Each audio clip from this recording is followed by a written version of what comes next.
Welcome back to the Asia Political Review. Today's topic is once again Iran.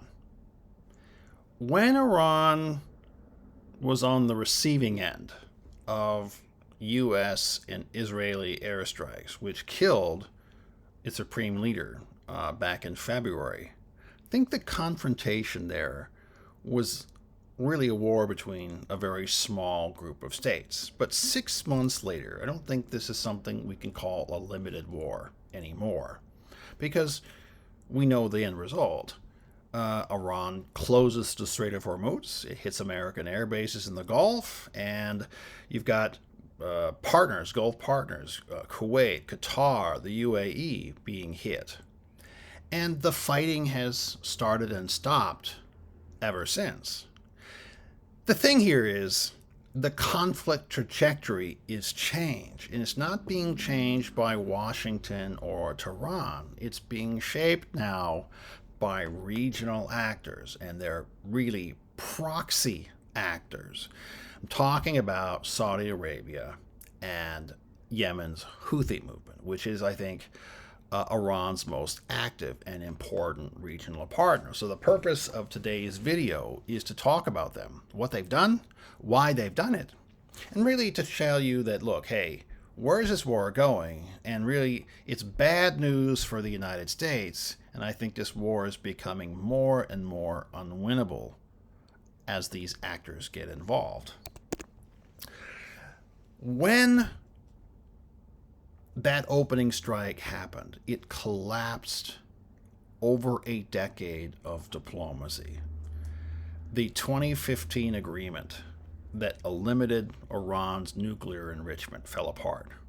That's because the Trump administration decided to withdraw in 2018, and no sanction regime, no renewed talks have ever produced a suitable replacement, an equivalent replacement.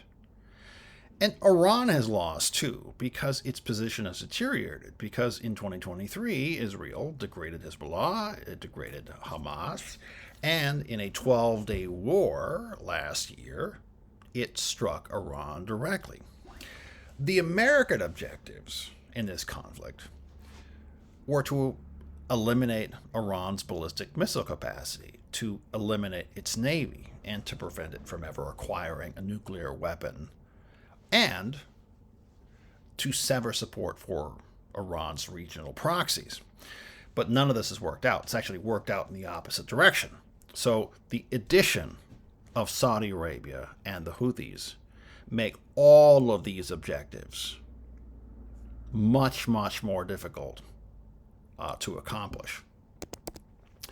Let's consider the Houthis first. And I don't think a lot of people understand who these folks are.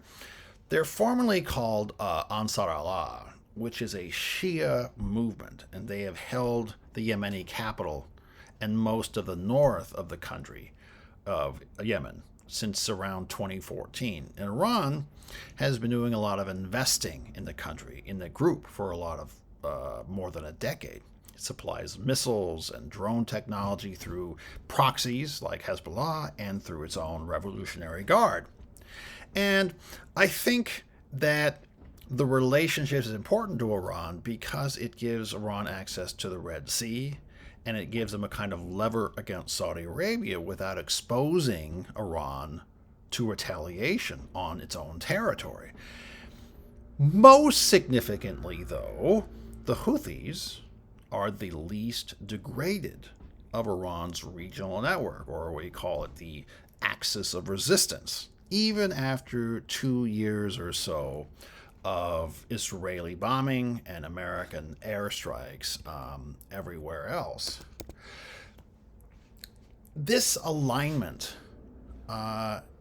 needs to be further understood. It's the conflict's prehistory, so to speak, needs to be taken seriously, because the Houthis are a local movement, and they have been fighting war for a very long time. They fought a war against the Yemeni government since 2004 through around 2011. This was long before Iran started supplying material support.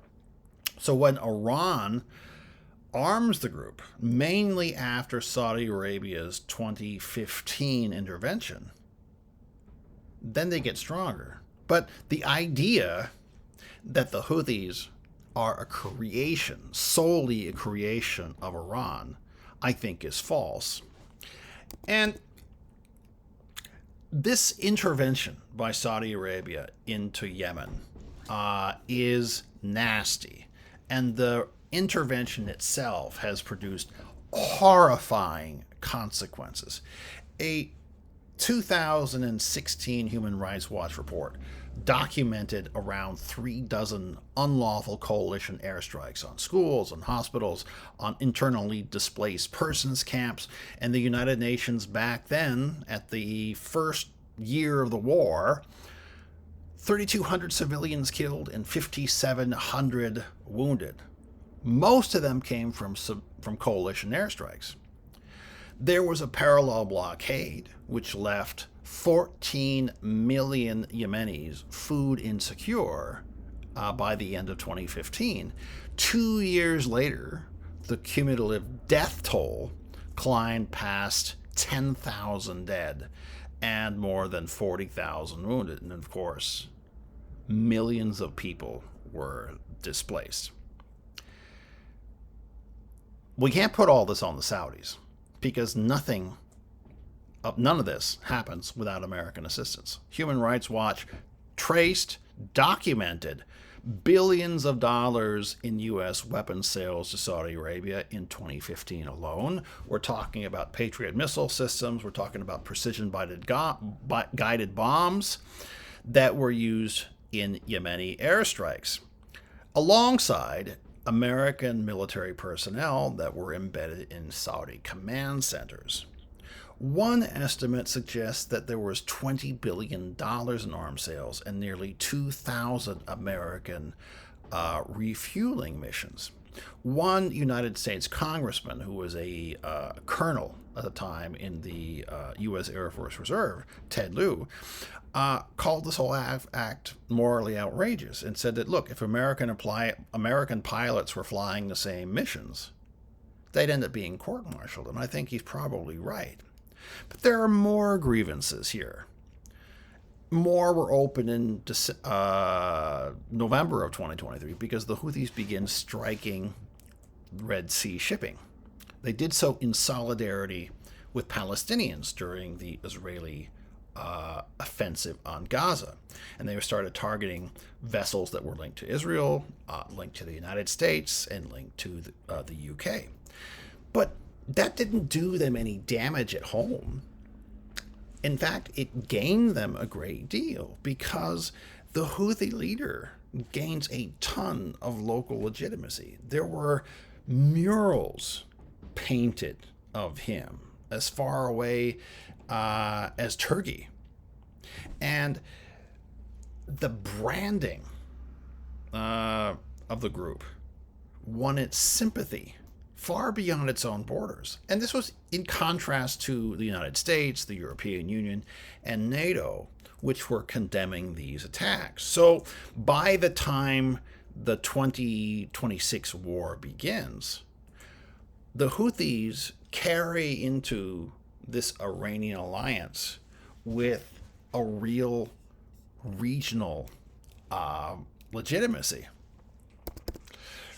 So for the first month or so, I think, of the Iran war, I think the Houthis mostly held back. But it's not to say that there aren't divisions, because a lot of folks have said that there are two different groups: the hardliners that were keen to join Iran's fight, and there were sort of political pragmatists who were unwilling to jeopardize a unfinished political settlement in Saudi Arabia in the Yemeni civil war.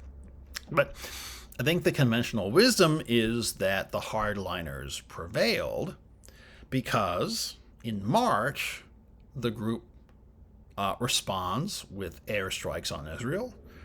They were framed as having solidarity with Palestine, a partner that was under attack. So even then, though, the Houthis withheld one of their most disruptive and catastrophic options, which is a direct campaign in the Red Sea against shipping, particularly Saudi oil infrastructure. Okay? So all of that changes this past July.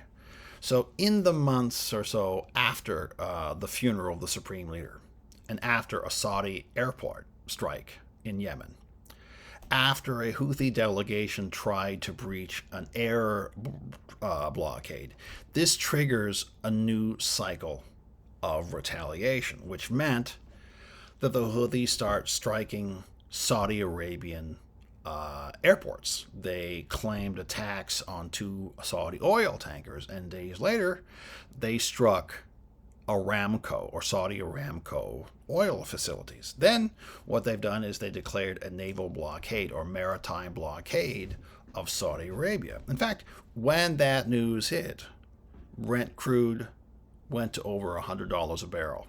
And President Trump, fearing the worst, he responded that any further attacks by the Houthis, he would hold Iran responsible for them. But Saudi Arabia's position in this is just as much about geography and history as it is a kind of choice. Because it's, as I said before, it's been fighting this exhausting war with the Houthis from 2015 through 2022. And this is the thing that caused this awful humanitarian crisis. Something that was only, I think, brokered by China with Iran in 2023. And I think the de-escalation here is important because much of the Saudi resistance is compounded or motivated by economic ambitions. Okay? The Saudi Arabia government, they want to avoid a wider war because it wants to build out infrastructure under what they call Vision 2030. And they want to do this. This is very complicated. They want to do this even though they have oil facilities which are scattered across a landmass, a very huge landmass, about a fifth or 20% of the United States, size of the United States. Oil infrastructure that is very, very difficult, if not impossible, to defend. So here's the thing now. That restraint, partially caused by economics, did not spare the Saudis from fighting because Iranian missiles begin to attack Saudi territory repeatedly, near Riyadh, against oil refineries, and Saudi defenses here. This is a really important point because they intercepted barrages aimed at Prince Sultan Air Base and the Riyadh airport.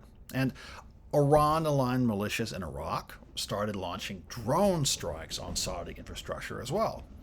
And I think that a lot of people think that the Houthis were supplying some of the know-how behind this. But here's an important point.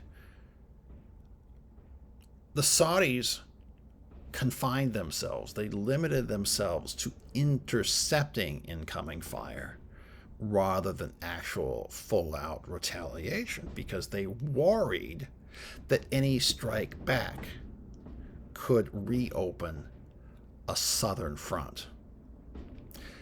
That was a mistake.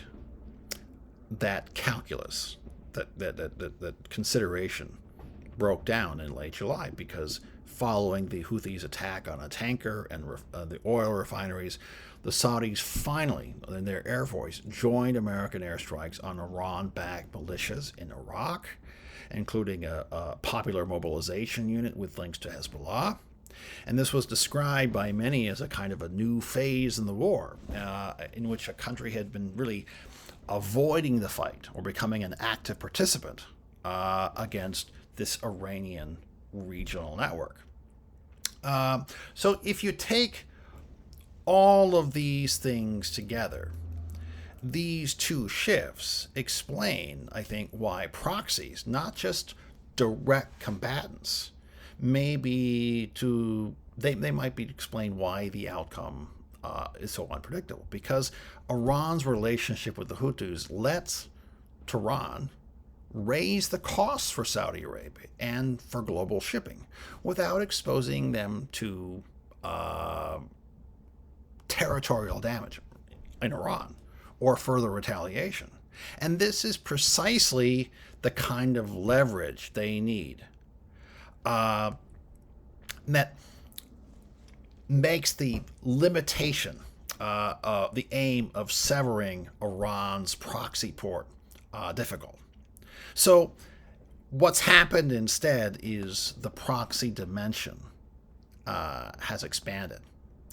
A second Gulf Air Force is now flying combat missions where it had spent the 5 previous months avoiding. A militia front has opened in Iraq alongside the one in Yemen, and Kuwait is now an active target. So each addition multiplies the number of actors, and whose restraint the United States really, really, really needs, and which they cannot fully control. Remember what happened to J.D. Vance in Switzerland. So it raises the odds that a single miscalculation, right, reignites a front that the Trump administration believed was going to be quiet or going to remain quiet. That's not true. The expansion of the war risks tipping an intervention into a strategic overextension, and the outcome of which is not a decisive American victory. That's never going to happen, but a prolonged forever war. And I think that Iran is realizing, or kind of can predict, that they're never going to surrender. They don't need to accept surrender. And the proxy war, the war within the war, isn't really a sideshow. It's becoming the war itself. To a certain extent, it's not the sideshow. It's the main event itself. Finally, though, I think that the economic fallout of this is severe. The disruption to Persian Gulf oil exports was the largest geopolitical oil supply shock on record. And oil prices have jumped 25% since the opening days of the war alone, and global energy markets remain very, very much exposed. And with the exception, I think, of China, which has a massive strategic reserve, most countries' strategic reserves are thinner than in past crises. Ask the Philippines. But the consequences are even worse. China purchased more than 80% of Iran's oil exports last year, and while it has publicly called for de-escalation, and it remains weary of any outcome that collapses the Iranian state capacity outright, the EU is also warning that, hey, even a modest wave of displacement from Iran, and Iran is a very diverse place, could impact refugee flows. It's making it some of the worst in recent decades.